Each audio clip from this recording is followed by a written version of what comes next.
नमो अरिहन्ताणं नमो सिद्धाणं नमो आयर्याणं नमो वज्रायाणं नमो लोले सप्तसाहूणम्।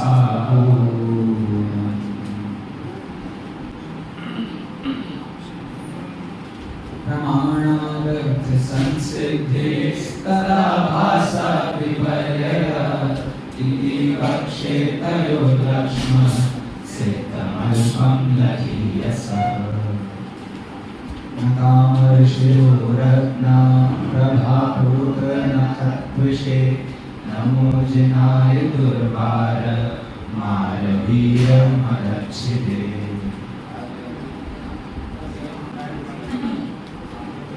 जिन्होंने कामदेव रूपी शत्रु को जीत लिया है, ऐसे भगवान महावीर को शत शत प्रणाम।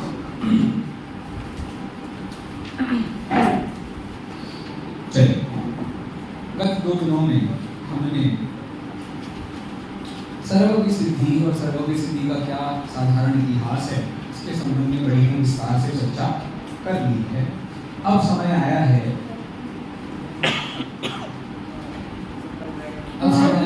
थोड़े से गंभीरता से आचार्य देव ने जो सर्व सिद्धि दी है उस पर हम मुख्य रूप से चर्चा कर रहे हैं।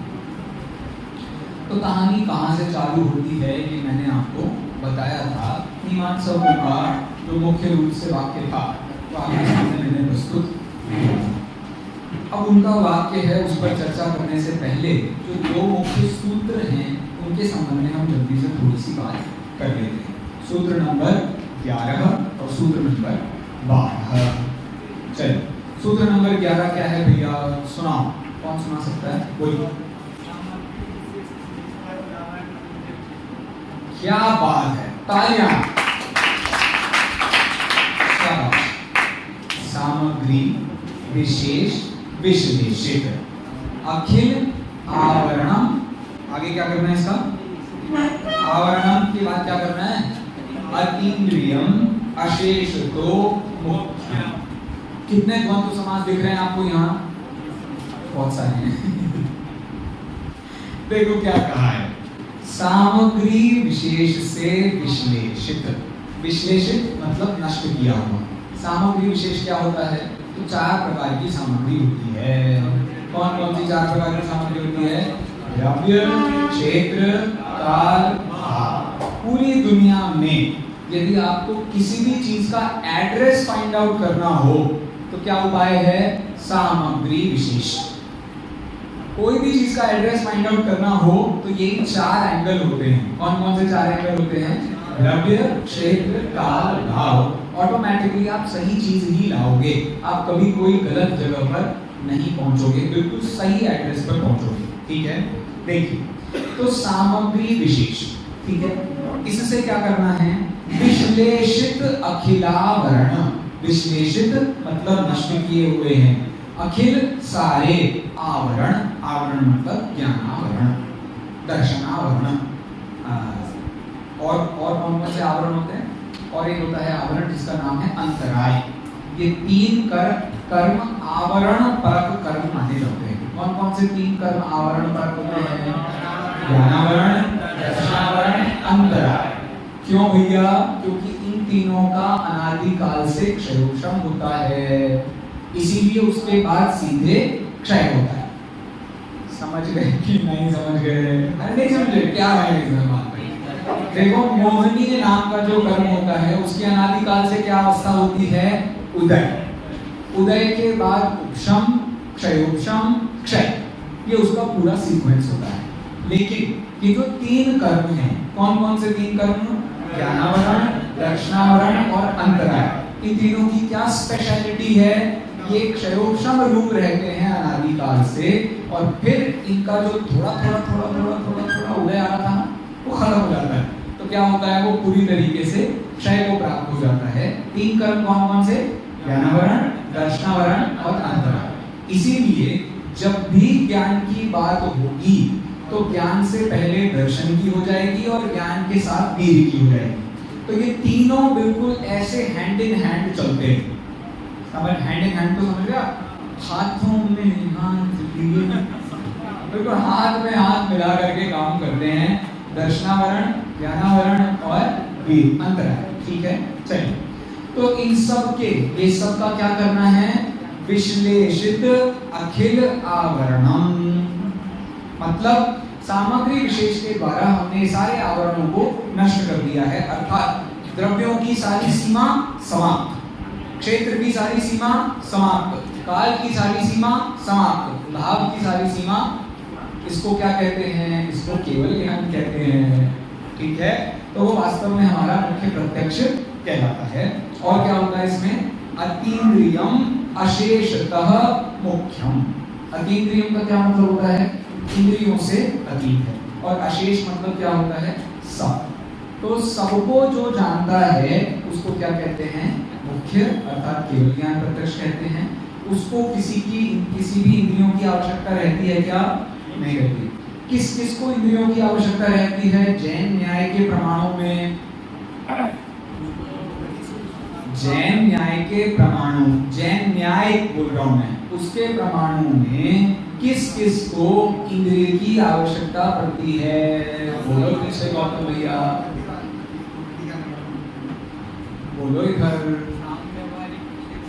और शाबाश, सामव्यवहारिक प्रत्यक्ष और परोक्ष, इन दोनों को इंद्रियों की आवश्यकता होती है। सामव्यवहारिक प्रत्यक्ष को तो द्रव्येंद्रिय और भावेंद्रिय दोनों की आवश्यकता होती है, लेकिन जो परोक्ष होता है उसे द्रव्येंद्रियों की आवश्यकता नहीं होती, मात्र भावेंद्रिय से वो अपनी प्रवृत्ति करता है। जैसे स्मृति, मम्मी की याद, आए हाय बेचारे मासूम कुमलाए हुए बच्चे, मम्मी की याद से ग्रसित। अब मम्मी सामने तो है नहीं, लेकिन कहाँ है? हमारी यादों में। खाते हुए मम्मी, पीते हुए मम्मी, रोते हुए मम्मी, पढ़ते हुए मम्मी, हर जगह मम्मी ही मम्मी। क्या है ये? इसको कहते हैं परोक्ष प्रमाण। परोक्ष प्रमाण की प्रवृत्ति कैसी होती है? इसमें आपकी द्रव्येंद्रियों की प्रवृत्ति तो नहीं हो रही। स्मृति का जो विषय है वो किसका विषय है? सिर्फ भावेंद्रिय का विषय। ऐसे प्रत्येक ज्ञान का जो विषय है वो किसका विषय है? भावेंद्रिय का। ऐसे तर्क, अनुमान, इन सबके जो भी विषय हैं वो सब कैसे होते हैं? भावेंद्रिय द्वारा प्राप्त होते हैं, जबकि द्रव्येंद्रिय वहां पर बिल्कुल भी काम नहीं करते, क्योंकि दिख ही नहीं रहे हैं, इसलिए तो हम फाइंड आउट कर रहे हैं। ठीक है, जैसे आप सबकी बुद्धि, बताओ तुम सब में बुद्धि है कि नहीं? मना कर दो, ज्यादा अच्छा है ना। लेकिन जिससे तुमने मना किया है ना, उसे बुद्धि लगा करके मना किया। तो बुद्धि की सिद्धि किसी भी प्रत्यक्ष प्रमाण से हो सकती है क्या? चार वाक्यों से क्या कहोगे तुम? यही कहेंगे हम। तुमने यदि अपना मत बनाया है, बताओ तुम्हारे मत का एड्रेस कहाँ है, उसका हेड ऑफिस कहाँ है? सारे मत मतीने होते हैं, सारे मत बुद्धि में होते हैं, अर्थात बुद्धि की सिद्धि आप कभी भी प्रत्यक्ष प्रमाण से नहीं कर सकते हैं। उसके लिए आपको परोक्ष प्रमाण चाहिए पड़ते हैं। तो परोक्ष प्रमाण के लिए और सामव्यवहारिक प्रत्यक्ष के लिए क्या रिक्वायरमेंट है? इंद्रिय चाहिए, नहीं तो मन चाहिए। इसके बिना उनकी प्रवृत्ति नहीं होगी। और आप जो जवाब दे रहे थे बेटा, वो आगम के प्रमाण का जवाब दे रहे थे, मैं न्याय के प्रमाण का पूछ रहा था। इतनी बात है, ठीक है? यहाँ तक 100% क्लियर एवरीबॉडी? चलो आगे। अब इस पर आचार्य अनंत वीर्य ने प्रश्न उठाया, ये जो आपने परिभाषा बनाई है वो सिर्फ केवल ज्ञान पर घटित होती है, किस पर घटित नहीं होती है परिभाषा? अवधि ज्ञान और मनोपर्य ज्ञान पर घटित नहीं होती। बताओ आप में से कितने लोग ये बात मानते हैं कि ये बात सही है कि ये परिभाषा मात्र केवल ज्ञान पर घटित हो रही है, अवधि मनोपर्य ज्ञान पर घटित नहीं हो रही? 1 2 3 4 5 6 7 8 चलो। और बाकी के विद्यार्थी क्या मानते हैं कि ये परिभाषा केवल ज्ञान पर घटित, अवधि मनोपर्य ज्ञान पर घटित हो रही है?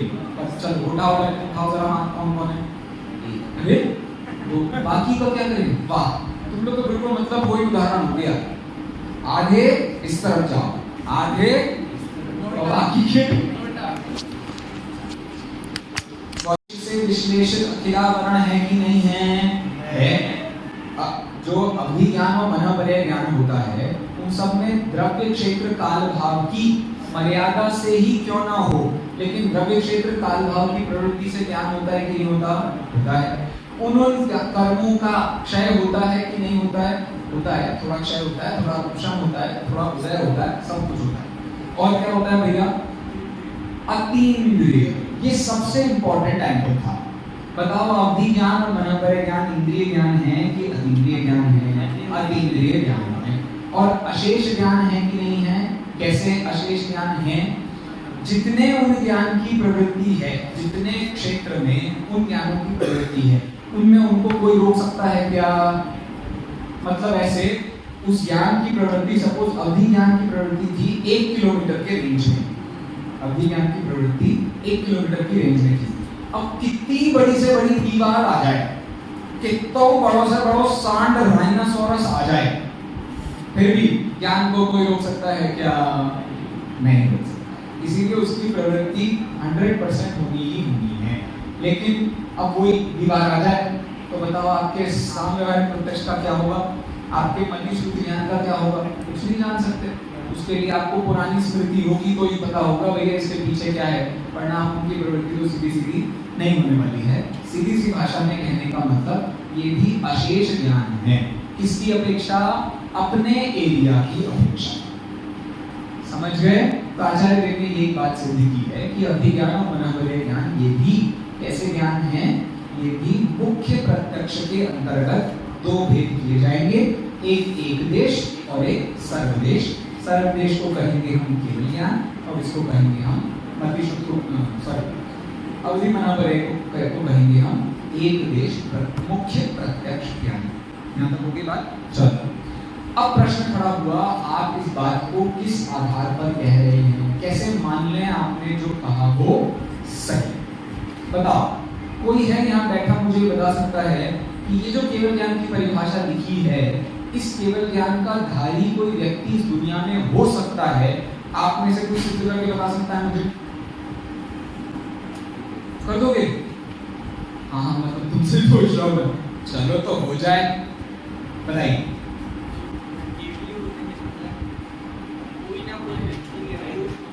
कैसे? वही बताना है।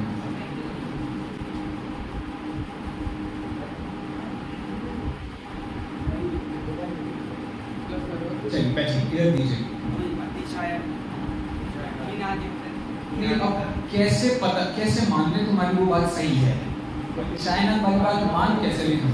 आप कोई ऐसा दुनिया में व्यक्ति बता दो ना, एक व्यक्ति ऐसा बता दो मुझे कि जो सर्वज्ञ, मतलब आप अच्छा ठीक है, तो फिर तुम्हें खेल खेलना है। इधर देखो, सिर्फ एक लाइन का जवाब है, सिर्फ एक लाइन का, बोलिए।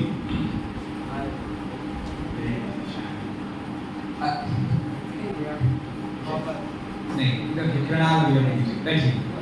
जो बात लिखी है वो किसी न किसी के ज्ञान में आई होगी और वो ज्ञान का कोई ना कोई कार्य। वाह, ऐसे तो मैंने कहीं कहीं क्या क्या लिखा होगा, पुत्रालय के बाहर देखा तुमने क्या क्या लिखा होगा? इस हिसाब से अब कैसे मानेंगे ये बात सही? किसी गौतम भैया को दे दो भैया, बस अब तो हो सबरो कांड। आगम किसे कहते हैं? इधर कहीं लिखा है, अभी मैं लिख देता हूँ 2-4 आगम। आओ इधर, तुम्हारी कॉपी में लिख दो, इधर दो विशाल भैया को। जो सूक्ष्म अंतरित और दूरांत पदार्थ है वो अनुमान सिद्ध है, और जो वस्तु अनुमान सिद्ध होती है वो अवश्य किसी न किसी प्रत्यक्ष का विषय होती है। ये बात इन्होंने भी अभी कहा कि जो अतिशयना हेतु देकर के इन्होंने चौथे कारिका से कह दिया, पांचवी कारिका से कह दिया, वो पॉइंट नहीं है। मेरा सीधा देखो, मेरा प्रश्न समझो। मेरा प्रश्न क्या है? मेरा प्रश्न ये है, किसी में ये आवरण होते हैं, किसी में उन आवरणों की हानि होती है, किसी में अशेष अतीन्द्रिय ज्ञान बना होता है, ये कैसे सिद्ध करोगे आप? बोलो। एक लाइन इतना सा जवाब है बिल्कुल, और आप दे भी रहे हो, लेकिन इस ग्रंथ से बाहर क्यों जा रहे हो? इसी ग्रंथ से जवाब दो। बोलो।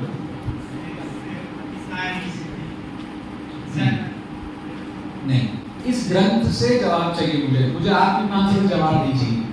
इधर चिन्मय जी को भैया। मैं आपकी मान से देने वाला था, लेकिन मैं देखिए देखिए द्रव्य इंद्रिय जो है हाँ वो अंगोपांग नाम कर्म के हैं। ठीक और है। भाव इंद्रिय जो है वो हमारे शौर्य के आधार पे हो रही है और जितना राग पे शुद्ध होते जा रहा है उसके आधार पे हमारा उतना ज्ञान बढ़ते जा रहा है। हमने सपक्ष में दो लोगों का रखा, संधि ज्ञान और पर्याय ज्ञान। संधि ज्ञान और पर्याय ज्ञान को हमने सपक्ष में रखा। इसके आधार पर हम सिद्ध कर सकते हैं कि वाह, इन्होंने क्या कहा है? इन्होंने ये कहा है एक काम करते हैं, हम ढूंढते हैं गधे के सींगों को और उनके साथ कौन मिल जाएंगे? उनके साथ बंध्या के सुख मिल जाएंगे और आकाश के कुसुम मिल जाएंगे। मतलब केवल ज्ञानी तो सिद्ध हो नहीं रहे हैं, अवधि मना करे ज्ञानी का भी कोई हिसाब किताब है नहीं, उन्हें सपक्ष बना दो तो फिर कोई कभी नहीं मिलेगा। क्या बात है! मतलब हम ढूंढने गए थे हिमालय, कहाँ मिलेगा हिमालय? तो मिलेगा कैलाश पे, वो कहाँ है वो भगवान जानता है। देखो कहने का मतलब मेरा इतना सा था, इसका जवाब आचार्य देव ने अगले सूत्र में दिया है, सावरणत्वे करणजन्यत्वे च प्रतिबंध संभवात्। पढ़ो सब मिलकर के सूत्र।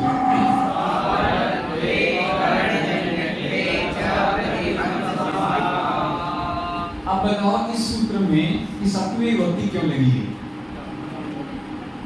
हाँ, थैंक यू वेरी मच। यहाँ सप्तमी का व्याकरण का एक बड़ा नियम है, उसके कारण हुआ है। बड़ा करके दूसरा नियम है, बोलो यहाँ सप्तमी क्यों लगी है? बोलिए। सती सप्तमी के कारण, सावरणत्वे सती करणजन्यत्वे सती प्रतिबंध संभवात् के होने पर, ये होने पर वाला जो काम होता है ना, ये सती करती है। चलो बहुत बढ़िया। इसका सीधा सा मतलब क्या है भैया? दुनिया में हमको दो चीजें समझ में आती हैं। कौन कौन सी दो चीजें समझ में आती हैं? एक तो हमारा स्वभाव है पर पदार्थों को जानना। क्या बात समझ में आती है? पर पदार्थों को जानना हमारा स्वभाव है। और दूसरा, हम पर पदार्थों को सीमित जानते हैं, हम असीमित पर पदार्थों को नहीं जानते हैं। जैसे आपसे पूछूं मैं, बताओ अमृतसर के लेफ्ट साइड में मैप में कौन सी सिटी है? अरे बोल लो ना, नहीं पता, यही तो मुझे सुनना है। और क्या बात है? मैं कोई दूसरा पूछूंगा नहीं तो फिर तीसरा पूछूंगा, उसमें क्या है? कहने का मतलब हमें सबका पता नहीं चलता है। इसका मतलब ज्ञेयों को जानना हमारा स्वभाव है और वो अभी प्रतिबंध से युक्त है, सीमित है, मर्यादित है। तो दो चीजें सिद्ध हो गई। कौन कौन सिद्ध हो गई? स्वपर प्रकाशक ज्ञान का स्वभाव और ज्ञानावरण नाम का कर्म। जब तक ये दो चीजें सिद्ध नहीं होंगी तब तक आप सर्वज्ञता सिद्ध नहीं कर सकते। कुछ बात समझ में आ रही है सबको कि नहीं आ रही है? दो चीजें कौन कौन सी हैं? सबसे पहला ज्ञान का स्वभाव। क्या होता है ज्ञान का स्वभाव? कहाँ किसने लिखा ज्ञान का स्वभाव स्वपर प्रकाशक होता है? प्रमाण के नाम से, प्रमाण के नाम से ये लिखा है अकलंक देव ने स्वयंभू सूत्र में। उन्होंने लिखा स्वपरावभासनम यथा प्रमाणम। प्रमाण क्या होता है? स्वपर लिख लो, मैं पूछने वाला हूँ बाद में एग्जाम में। हाँ, स्वपरावभासनम प्रमाणम। किसने कहा ये? अकलंक देव ने। मतलब प्रमाण की सबसे पहली परिभाषा जो हमारे यहाँ अवेलेबल है वो क्या है? स्वपरावभासनम प्रमाणम। अब ये परिभाषा मात्र प्रमाण की दृष्टि से या खंडन मंडन की दृष्टि से बनी होती तो गलत होती। ये परिभाषा किस आधार पर बनी है? ये परिभाषा हमारे आगम के आधार पर बनी। आगम के आधार पर कैसे बनी है? क्योंकि ज्ञान पर ज्ञेयों के साथ साथ आत्मा का भी दर्शन करता है। यदि ज्ञान आत्मा का दर्शन नहीं करेगा तो घोरा विष का भाव शुद्धोपयोग कैसे होगा? शुद्धोपयोग नहीं होगा तो मुक्ति कैसे होगी? इसीलिए हमारे यहाँ ज्ञान को स्व पर दोनों का प्रकाशक माना जाता है। समझ आ गई बात? और यदि ये नहीं हुआ तो फिर ना संसार की सिद्धि होगी ना मोक्ष की सिद्धि होगी। आज तक हम संसार में क्यों भटक रहे हैं? क्योंकि उस स्वपर प्रकाशक स्वभाव को भूलकर मात्र पर प्रकाशक में लगे हैं। जैसे ही आप ये पर के प्रकाशन का कार्य छोड़ दें, दृष्टि में, ये काम दृष्टि में हो सकता है, ज्ञान में नहीं हो सकता। ज्ञान ने यदि पर प्रकाशक का काम छोड़ दिया और स्व प्रकाशक का काम चालू कर दिया तो क्या होगा? सम्यक दर्शन होगा। समझ में आ रही है आपको बात? तो कहने का मोटी मोटी भाषा में इतना मतलब है कि स्व पर प्रकाशकता ये ज्ञान का स्वभाव है, और अभी जिस अवस्था में हम सभी हैं, इस अवस्था में ये स्वभाव प्रतिबंधित है, अर्थात आवरणों से युक्त है। जिस व्यक्ति का ये स्वभाव इन सभी प्रतिबंधों के हटने पर प्रकट होगा, उसको हम क्या कहेंगे? सर्वज्ञ कहेंगे, अशेषज्ञ कहेंगे, सर्वज्ञाता कहेंगे, ज्ञायक कहेंगे। हजारों नाम है, आप 1008 नाम है, आप पढ़ लेंगे। कहने का मतलब क्या हुआ? दो चीजों की आपको सिद्धि करनी पड़ेगी। यदि आपने इन दो चीजों की सिद्धि कर दी तो फिर आपकी बात कोई भी मान लेगा। दो चीजें कौन कौन सी? पहला तो वस्तु को जानने का हमारा स्वभाव, और दूसरी सिद्धि ये स्वभाव अभी प्रतिबंधित है, अर्थात आवरण। दो चीजों की आपने सिद्धि कर दी तो ऑटोमेटिकली आपने सब कुछ सिद्ध कर लिया। ठीक है, वापस आते हैं। तो अब बात क्या थी? सावरणत्वे करणजन्यत्वे च प्रतिबंध संभवात्। ठीक है, सावरणत्व में किसकी सिद्धि हुई? ज्ञानावरण, दर्शनावरण, अंतराय। हो गई कि नहीं हो गई? हो गई। और करणजन्यत्व, करणजन्यत्व मतलब इंद्रियों से होने वाला। आपने इंद्रियों से जब तक ज्ञान करते रहोगे कभी सम्यक दर्शन, उसके लिए क्या चाहिए? अनिंद्रिय ज्ञान का प्रयोग चाहिए, मन का प्रयोग चाहिए। बिना उसके आपको सम्यक दर्शन नहीं हो सकता है। तो वो उसमें इंपॉर्टेंट बात है। समझ में आ गई भैया आपको ये दोनों बातें? जब तक आपने इंद्रियों से ज्ञान करने का ठेका ले रखा है तो आपका प्रत्यक्ष ज्ञान हो या परोक्ष ज्ञान हो, कभी भी मुक्ति अर्थात सम्यक दर्शन अर्थात सर्वज्ञता नहीं आ सकती। तो उसके लिए क्या करना पड़ेगा? आपको दोनों में प्रतिबंध चाहिए। ठीक है, सबको क्लियर हो गया ये मुद्दा? सावरणत्व का मतलब हुआ आवरण सहित, और करणजन्यत्व का मतलब क्या हुआ? इंद्रियोत्पन्न। जो इंद्रियों से उत्पन्न होता है वो ज्ञान किसका ज्ञान होता है? प्रतिबंधित ज्ञान होता है। ऐसा ज्ञान केवल ज्ञान में नहीं होता। और दूसरा, जो आवरणों के साथ ज्ञान होता है वो ज्ञान कैसा होता है? संसारियों का ज्ञान होता है, जो इससे अतीत हो गए हैं, वो होते हैं हमारे सर्व। ठीक है यहाँ तक? अरे राजा बेटा, इसमें अतिशायना हेतु लगा है, आपको दिख नहीं रहा है।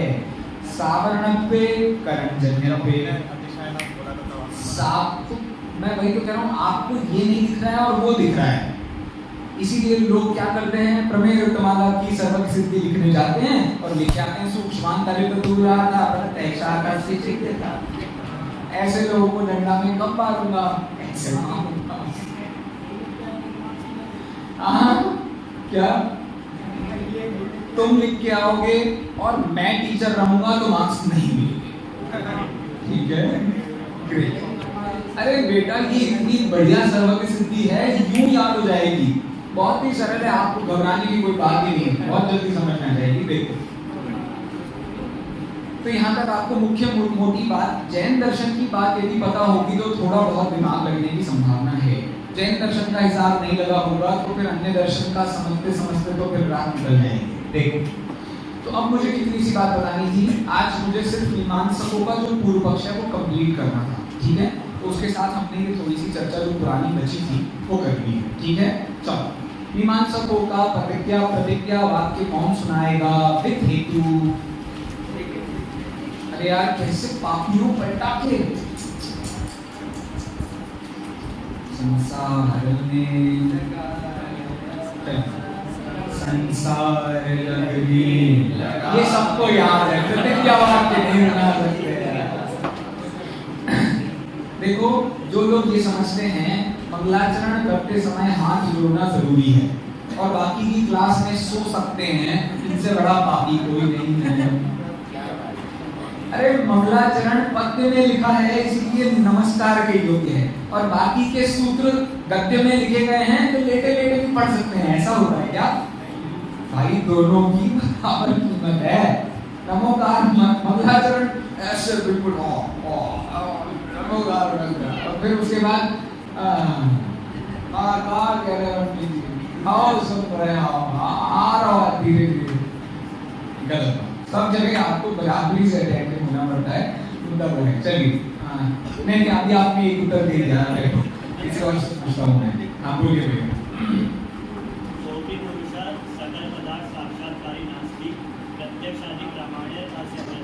क्या बात है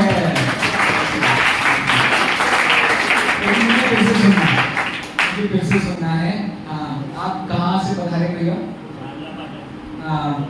कोटा से आ रहे हैं हाँ एक स्मारक का विद्यार्थी निश्चल बोलिए नहीं निश्चल बैठो बहुत सुन लिया मैंने निश्चल से ये विशाल भैया के बगल में बैठे हैं उनसे बुलवाओ आज तो हो जाए खड़े होइए जल्दी अरे बैठो मस्ती नहीं करना है जल्दी बोलो कोपी पुरुषः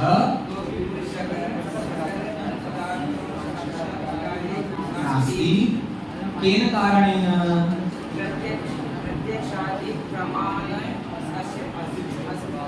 असिद्धत्वादेन चलिए एक हमारे तीसरे विद्यालय के किसी विद्यार्थी से मुझे सुनाया कौन सुनाएगा बताइए कितने विद्यार्थी हैं चार हैं कौन कौन है जरा खड़े होइए प्लीज अरे बेटा इतने दूर क्यों बैठते हो कि तुम्हारी मेरी नजरों से तुम्हारी नजरें ही ना मिले कम से कम दिल नहीं तो नजरें ही मिला लो बोलो कोई सुनाओ एक कोई भी विद्यार्थी नहीं कल लिखा नहीं क्या चारों में से किसी ने नहीं लिखा अच्छा माइक मंगा रहे हैं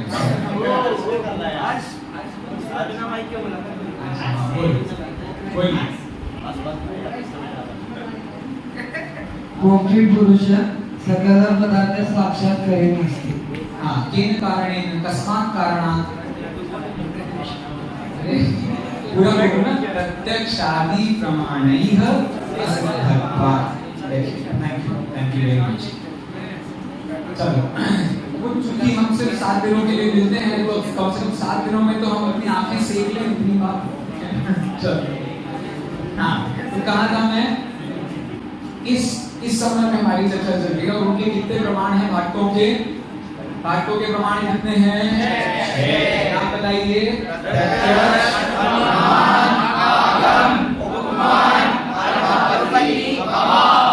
ठीक है कितने हो गए 6 प्रमाणों में से 5 प्रमाणों के द्वारा सर्वज्ञ की सिद्धि नहीं होती है ऐसा वो कहते हैं और अंतिम प्रमाण तो अभाव ही है इससे अभाव की ही सिद्धि होती है मैं तो कह रहा हूँ मैं अभाव प्रमाण भी मिल जाए ना मुझे तो मैं सिद्ध कर दूंगा कि सर्वज्ञ होते हैं कैसे प्राग अभाव से सर्वज्ञ नहीं है ये तो हम भी मानते थे अभी नहीं है पहले थे कभी जमाने अष्ट सहस्री की छोड़ो ये तो मोटा मोटा मैं आपको किसी की बता रहा था पद्म पुराण की बता रहा था अनुपलब्धि की अनुपलब्धि है ऐसा उन्होंने बात की चलो अलग बात है क्या प्राग भाव है इसका मतलब पहले सर्व हुआ करते थे आज नहीं हम भी मान लेंगे आगे सर्वज्ञ होंगे आज नहीं हम मान लेंगे आंखों से सर्वज्ञ दिखते नहीं है हम मान ही रहे अन्योन्य भाव में क्या दिक्कत है और अत्यंत भाव बिल्कुल सही बात है अत्यंत भाव कैसे सिद्ध करोगे आप सर्वज्ञ का सारा सद्भाव विनय क्षेत्र में पाया जाता है यहाँ उसका अत्यंत भाव छुट्टी नहीं ये यहाँ लिखा नहीं मैं कर रहा हूँ हाँ ठीक है चल क्या अच्छा अभाव की सबसे पहले मुझे परिभाषा बतानी थी पहले अपने अभाव उपलब्धि नहीं वो लिंग वो अनुमान का भेद है ये अलग से प्रमाण चलो अभाव की परिभाषा लिख लो भैया अभाव कहते हैं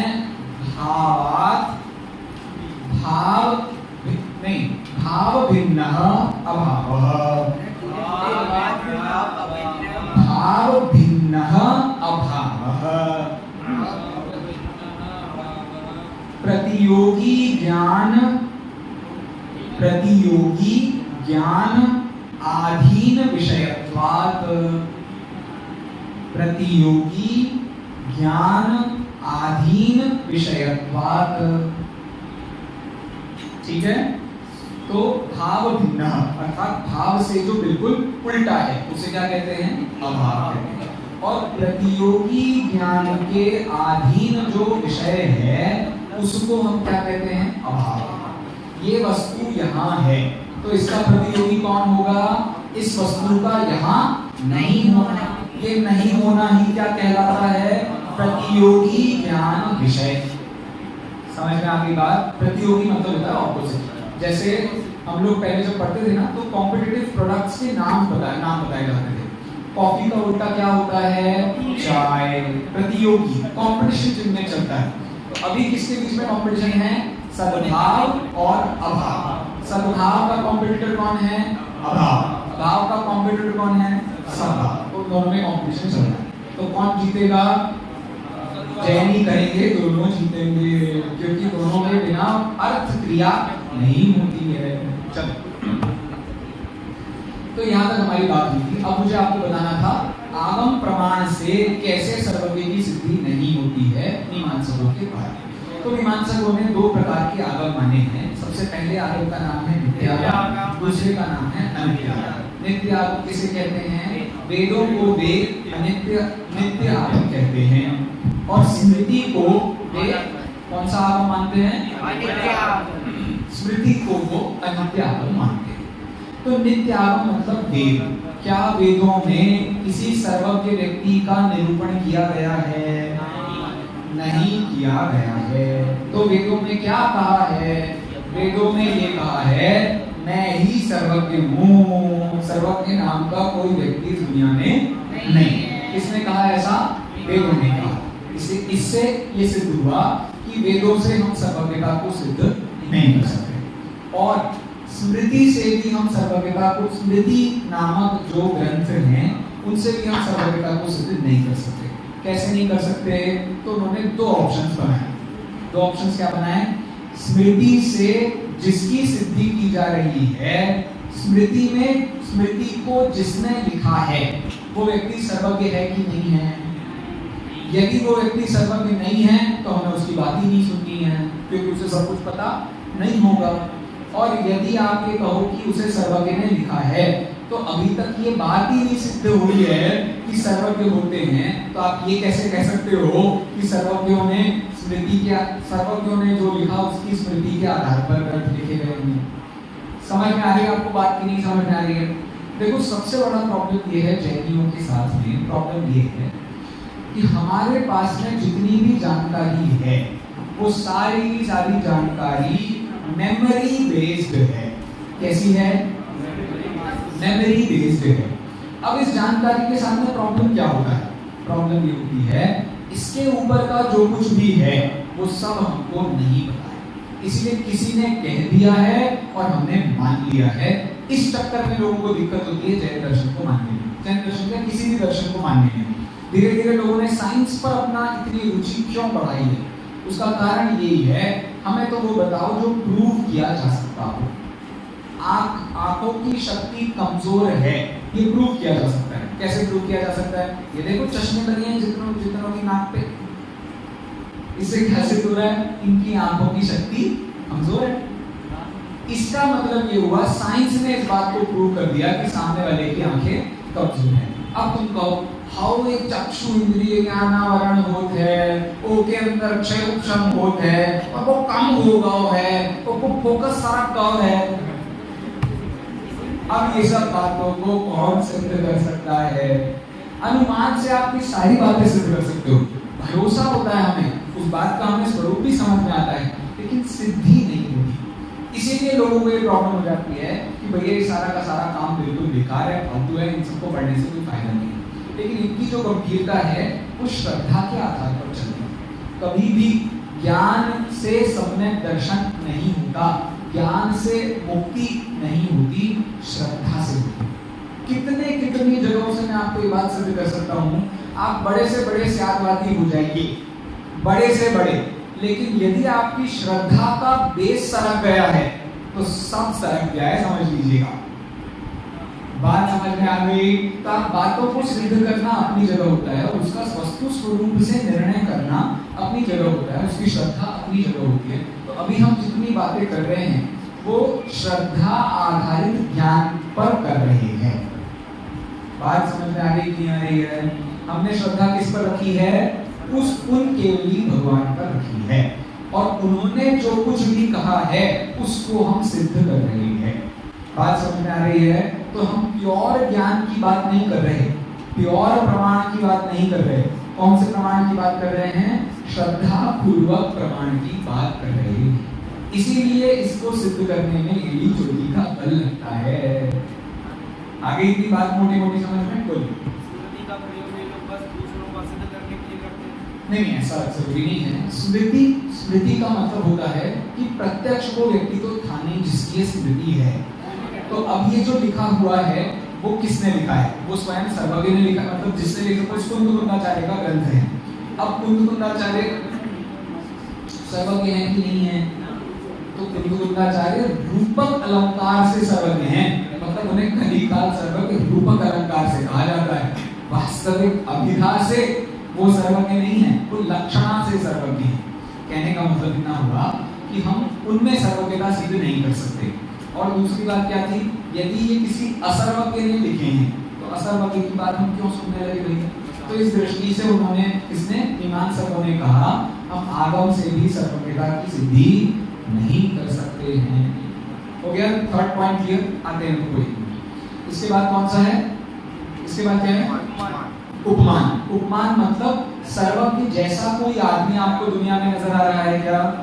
नहीं नजर आ रहा, बल्कि उससे सारे उल्टे ही नजर आ रहे हैं। तो उससे हम कैसे कहेंगे कि सर्वज्ञता किसी में हो सकती है? हम सबको देख करके कोई कह सकता है कोई सर्वज्ञ होगा? ऐसे बिल्कुल गए गुजरे मस्ती खोर रोने खाने पीने सोने वाले लोग हमें देख करके कौन कहेगा कि सर्वज्ञ हो गए? उनका ज्ञान तो सदा, हमें तो अभी 10 मिनट देखो हम बताते हैं ज्ञान कहाँ जाता है, नींद में अग्नि आती है कर्म। चलो तो यहाँ तक बात होगी। नेक्स्ट क्या था? अर्थापत्ति। अर्थापत्ति के लिए उन्होंने लॉजिक दिया कि आपको जब देखो हम सर्वज्ञता की सिद्धि कैसे करते हैं? हितोपदेशिता से करते हैं। जैसे सर्वज्ञ भगवान की बात आपने कैसे मानी? सर्वज्ञ भगवान की बात हमने हितोपदेशी होने से मानी। सर्वज्ञ भगवान हितोपदेशी हैं, इसीलिए हमने मान लिया कि उन्होंने सही कहा था। लेकिन दुनिया में कितने हितोपदेशी हैं? संगीत माहेश्वरी जी से लेकर के ऋषभ देव तक सबके सब हितोपदेशी हैं कि नहीं हैं? सबके सब हितोपदेशी है।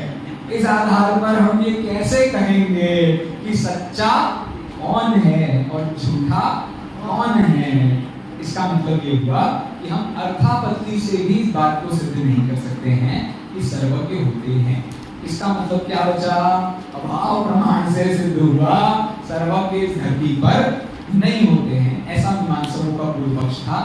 कल हम सबसे पहले अपना प्रतिज्ञा हेतु इस पर चर्चा करेंगे, और फिर हमने जो बात कही है उसमें कौन कौन, अच्छा लेकिन फिर भी ये तो बता दो मुझे, हेत्वाभास कितने होते हैं? 4 हेत्वाभास होते हैं। जैनों ने तो इतने लिखे हैं, लेकिन अपने को 5 पढ़ने हैं। अब एक और मैं नया बताऊंगा आप लोगों के लिए। बोलो भैया 4 हेत्वाभासों के नाम कौन कौन बता सकता है इस कक्षा में? बस 2। बेटा ऐसा नहीं करते, बोलो। ठीक है, सब लोग मेरे पीछे दोहराइए। असिद्ध, विरुद्ध, अनैकांतिक, अकिंचित। ये 4 हेत्वाभासों पर हम थोड़ी सी चर्चा कल करेंगे।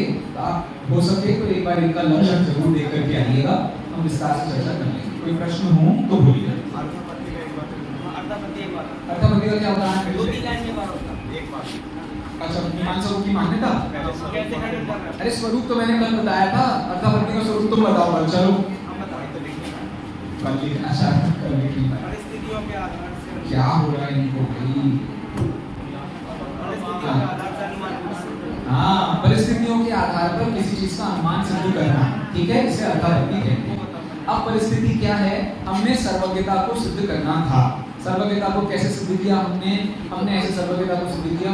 हमने इनसे ये प्रश्न पूछा, इन्होंने जवाब दे दिया। हमने ये प्रश्न, तो इससे हमने क्या सिद्ध किया? हितोपदेशिता।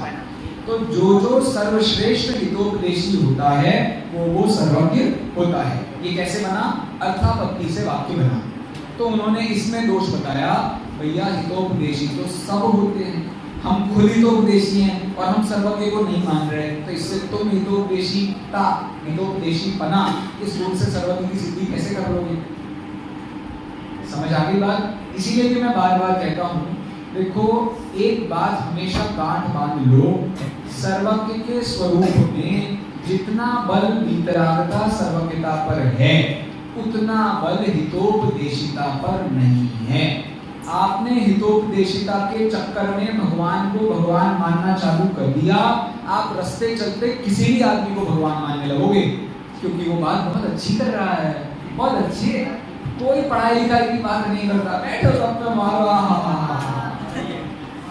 इसीलिए हितोपदेशिता पर उतना वजन नहीं देना चाहिए कि जितना वीतरागता सर्वज्ञता पर देना चाहिए। तो हमारे जीवन के लिए भी वही इंपॉर्टेंट है। हम सब शास्त्री हैं, पढ़ाना इतना जरूरी नहीं है कि जितना वीतरागी और सर्वज्ञ होना है। ठीक है, आप सब सर्वज्ञ बने इसी मन भावना से।